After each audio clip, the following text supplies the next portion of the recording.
Welcome to Naked Reflections, brought to you from the Woolf Institute. I'm Ed Kessler, and each week I'll be taking an in-depth look at the stories reported by our friends over at the Naked Scientists. What does the latest scientific stuff mean for the rest of us? Stay with us and find out. Most of us feel lonely some of the time, and some of us feel lonely most of the time. But to be alone is not necessarily to be lonely, and being part of a crowd can feel very lonely indeed. It's a tricky thing to pin down, loneliness, not least for the people who probably study it most, sociologists and psychologists. Here's the Cambridge neuroscientist Isabel Cochrane speaking on the Naked Scientists. In order to try to measure loneliness distinctly from social isolation, many studies use standardized questionnaires such as the UCLA Loneliness Scale.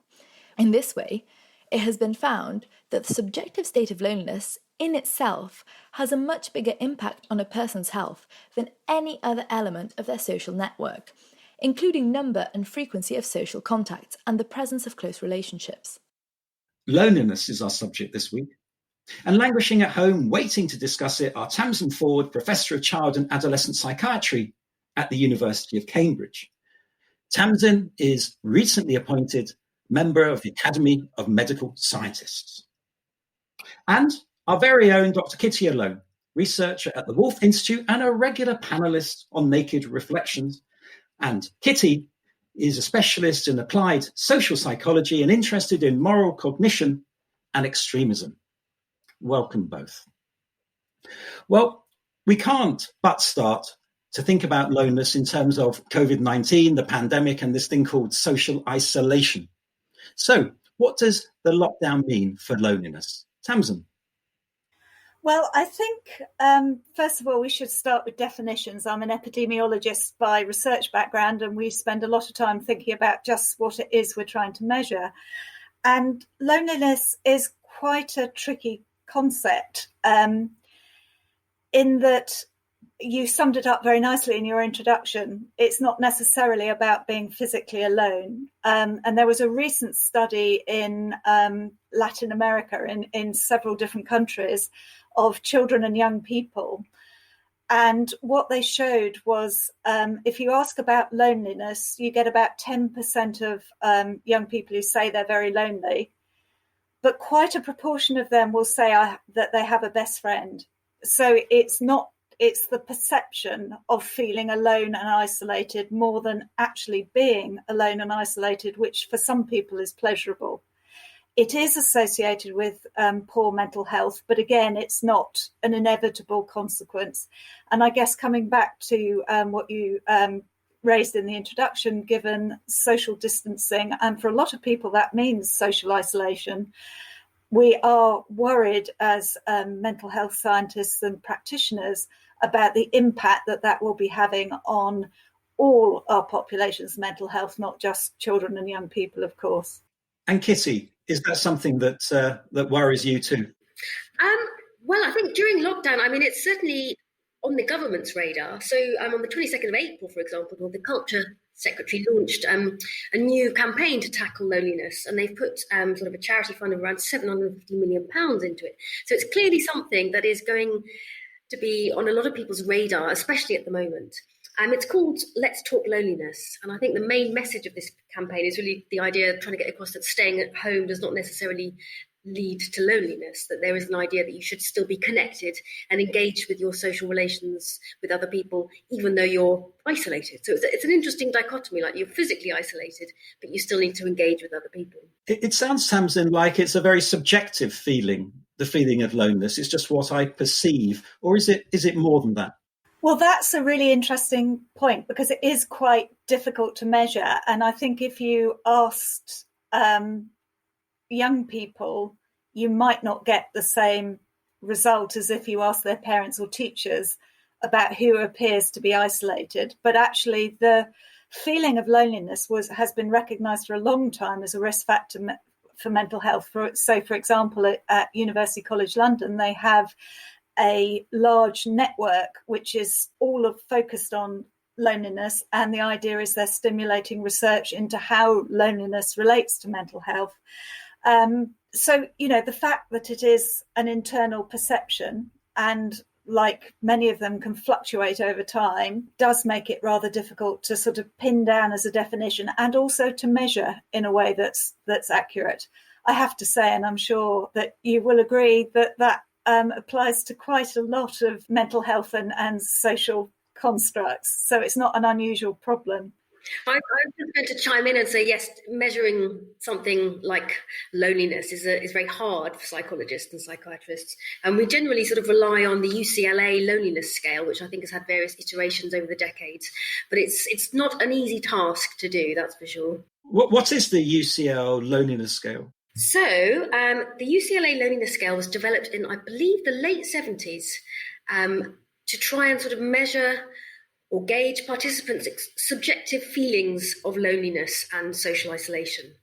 So it's gone, as I said, through various iterations. At the moment, I think it's about 20 items, but there are truncated versions that researchers can use if they're doing if they need a shorter version of it.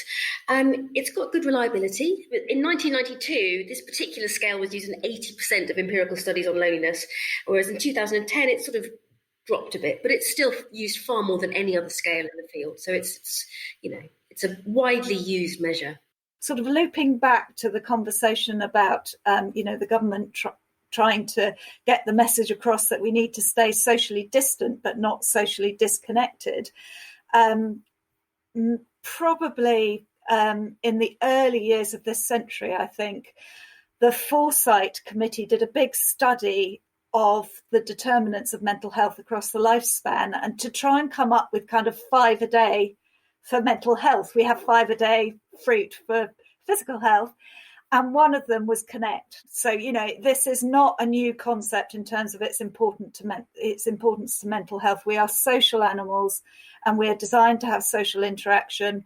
And when that goes wrong, be it bullying or conflictual relationships, or abuse in its worst form, or for whatever reason you're isolated and lonely, that is not good for your physical health as mental health. And you specialise, Tams, in working with young people. Is there a difference there in terms of what loneliness feels like for young people than if we're older? That's a really fascinating question. I was going to say we don't know the answer, but I guess what I should more accurately say is I don't know the answer.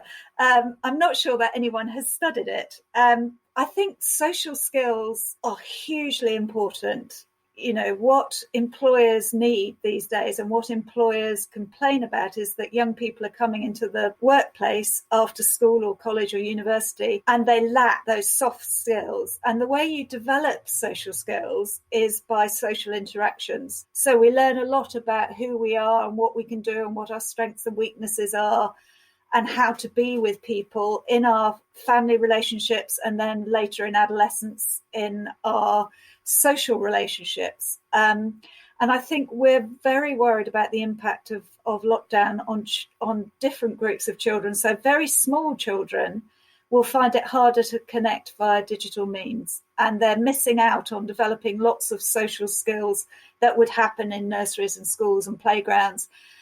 Whereas relationships in adolescence, peers become even more important than parents at that age.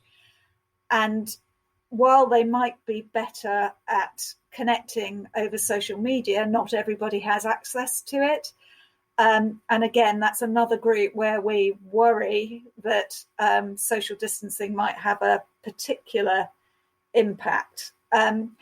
However, because this is happening to everyone in the population, as opposed to previous outbreaks like MERS and SARS, where actually it was often only bits of the population that quarantined, there was more of a stigma associated with it.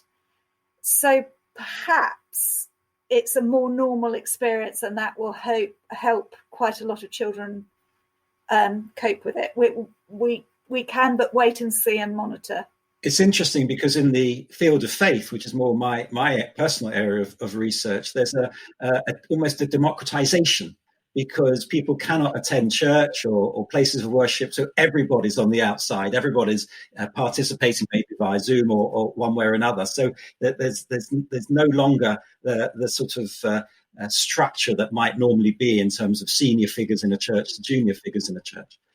So as you say, it'll be interesting to see what the research shows in terms of loneliness. I suppose another way around the question, really for you, Kitty, is the question of whether a young person who feels lonely will automatically end up being an older person who feels lonely. I mean, what do you think? Wow, that's interesting. I mean, I guess some people might even claim that, well, correct me if I'm wrong, Tamsin, that sort of loneliness is almost like a trait. But I think researchers found that one of the groups that are most affected by loneliness is the elderly. And that sort of makes a sense, because obviously as the older you get, the social relationships that you have surrounding sort of family life, work, they disappear, they go away, they die. So you're left with fewer quality social relationships than you would have had, when you were in your 30s or 40s, for example. Something I wanted to ask Tamsin actually is, when does a child know that they're alone? I think if you see a tiny newborn, provided they're fed and they're warm, you can pass them around lots of people. They have no stranger anxiety. But by the time you get to about 6 months, they're beginning to selectively attach to familiar figures. So you have this period of normal development from about 6 months to about 3 or 4, where children will really protest and not be happy if they're separated from their key attachment figures and they're with unfamiliar people. Now, that's not quite the same as loneliness, but that is the beginning of the development of relationships with your key caregivers. These attachment relationships become the kind of template of how you behave with other people. And I think, people are more or less sociable in their nature, depending on their personality attributes, which will be partly their genetic endowment in terms of their personality, but also their social environment. So if you come from a large sibship of lots of children, a noisy house, you will probably find living alone in a bedsit on your own really hard because you've never had that solitude. Whereas if you're an only child like me, I'm quite okay with that, because that's kind of, I grew up, and maybe that's why I'm an academic, because I'm naturally a sort of quieter person and I had a lot of time on my own as a child. Well, that's given us something to think about. Let's take a pause. We're halfway through this podcast. You're listening to Naked Reflections with me, Ed Kessler, and my guests this week are Tamsin Ford and Kitty Alone. And we're discussing loneliness. It means different things to different people. Here's Robin Hewins of the Campaign to End Loneliness on the Naked Scientist podcast. So sometimes people can be lonely because they don't feel that they're having the social relationships that they want to have with their parents or children or their partners. But sometimes it's more because of not having that broader group of friendships. And so there's some big differences in terms of the kinds of things that you can do about it. The amount of research that's happening in loneliness is going up and up, but there's still a lot that we don't know. This is certainly not like something that has been intensively researched for decades and decades, but there are some practical things that we can do. So, taking up Robin Hewins' suggestion, what practical things would you suggest for tackling loneliness? Well, I think it depends a little on the age of the person and the health and resources of the person. I think the foresight, instruction to connect is the bottom line. That in one way, shape or form, making sure that you connect, particularly if you live on your own or with very few other people, that you make some kind of human connection, be that a telephone call, be that via social media, be that by video conference, or, socially distanced walk in the park. It's really important that you try and do that every day. Now, obviously, if you are a very small child, you can't do that. It's parents need to try and create that opportunity for children to interact with others, perhaps playing social games. And, for people who feel shy of just kind of chatting to people, actually doing it via an activity is a really good way to do it. So joining in with singing, or joining in with some kind of social club where there is a role and a structure, can be less challenging. And that also ticks one of the other 5 a day, which is keep learning. keep learning new skills because you get a sense of achievement, and you know, that's really good. But I think making friends, chatting to people, connecting with people comes more naturally to some people, and some people need to push themselves to do it, and people can get into a really nasty, vicious cycle if you tend to be someone who gets depressed, or you tend to be someone who gets anxious, or maybe have a severe mental health condition. Is that when you start to slide into that condition, the very condition itself makes you withdraw from people, and actually that's just when you need the help the most. So I think what we can all do to look after each other is to look out for the absent people, look out for the people we know who might be a bit vulnerable to feeling low or might be lonely, and try and connect with them to make it easier, because of course it's a two-way thing. It takes two people to connect. I saw you nodding there, Kitty. Just sort of chiming in again and just echoing what Tamsin's just said, but I mean, there's sort of quite a lot of research out there that says shows that people who perceive social isolation, or people who have subjective feelings of loneliness, sort of have increased vigilance for threat and heightened feelings of vulnerability, which, as Tamsin was saying, means that they're less likely to go out and interact, which is the beginning of this terribly vicious cycle, this sort of like a horrible cycle of loneliness that people get into. And I think we need to be aware that lots of sort of incidental opportunities for interaction, like the chats we all used to have in the shop or in the coffee room or the kitchen at work, even if we are working and we're connecting in structured situations at work, those additional conversations are not happening because we're all working remotely. And then maybe it's up to managers and leaders to try and put those in. You know, can you have some kind of, you know, virtual coffee where you all sort of dial in with a cup of coffee and just have a chat, and it's not all about work? Because I think, you know, that's what I keep hearing from the people who are coping well is, but, you know, I miss the corridor conversations. And I have to say that I feel the same way. And it's interesting, on the other side of social isolation is that we tend to be speaking more, though, to the people who may be doing a delivery or someone you see on the street. You know, we tend to know our neighbours a bit better because we smile. We may walk around them, but we kind of smile slightly embarrassed at each other. So in some ways, this social isolation may result in less loneliness, or at least some aspects of less loneliness.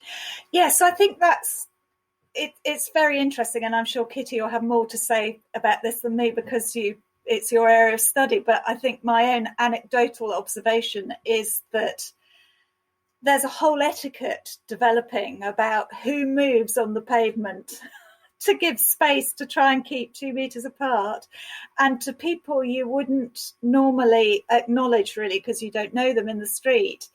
I think maybe because we're walking away from each other, we kind of then feel obliged to smile or wave because it feels socially awkward. But I think if it can make us all be a bit more civil and tolerant to each other, because as soon as you humanize somebody and you know them, you know, you're less likely to be unpleasant to them. That can only be a good thing. But I do wonder if there's a weird compensatory measure for these other chance conversations with more familiar people that we're not having. Well, I'm so glad you said the word compensatory, because that's one of the things I really wanted to talk about, which is, so studies in social psychology have shown that people who feel lonely and socially isolated are more likely to see human-like traits in things like pets or imaginary beings, and also God as well. So I'm sure this is something we'll come on to in more detail at some point. But so deep is this need for social interaction that when it's taken away from us, we have all these compensatory mechanisms that kick in. And I think, you know, it's like a fascinating psychology experiment in some ways, lockdown, sort of seeing the new etiquette and the new social guidelines around how best to navigate a street, you know. So I was walking down Mill Road today, which is very, very narrow. It's a very long street in Cambridge. And people are just striding out into the middle of the road to try and maintain this 2 meter distance. So it's the irony of not catching coronavirus, but you actually get sort of run over by a truck, you know. So it's a strange thing, but I'm really glad you mentioned the compensatory mechanisms, because that's something that I find fascinating. Kitty, help me understand where God appears in all of this. There are two things I think are of interest. So a lot of studies have shown that being part of a religious congregation, religious attendance can help buffer loneliness. And this would make intuitive sense, right? Because you're part of this big social family-like gathering, and it provides a very extended social support network. So if you are an older person, for example, whose children have moved away, if you're retired, you've lost some of the very high-quality social relationships that you had maybe 10 years ago, religious attendance in some ways provides the social relationships that you're lacking. What's interesting, and you mentioned it just a few minutes ago, is that that's been also taken away from people. So not only has physical interaction with people that you see at work and extended family gone, now also the religious attendance aspect has also been stripped away. People who are socially isolated and lonely and who have beliefs in a very positive and almost agreeable God, so people who view God as their best friend, if you like, when lonely, report a lot more sort of purpose in life. So what this suggests is that you have a specific belief in God. It's a compensatory way of reducing loneliness and providing you a sense of purpose that's been taken away by the lack of other social relationships. In a way, what you're saying, Kitty, is about the individual relationship with the divine rather than the community relationship with fellow co-religionists. That's what you're really saying. Yes, that's you said it much, much better than I did. That is exactly what I meant, yes. Well, we're coming towards the end of this podcast, but I do want to touch on this question of social media, because there's been a lot of research done about the impact of social media on mental health. Is social media contributing to our loneliness? Is there research that shows this one way or another?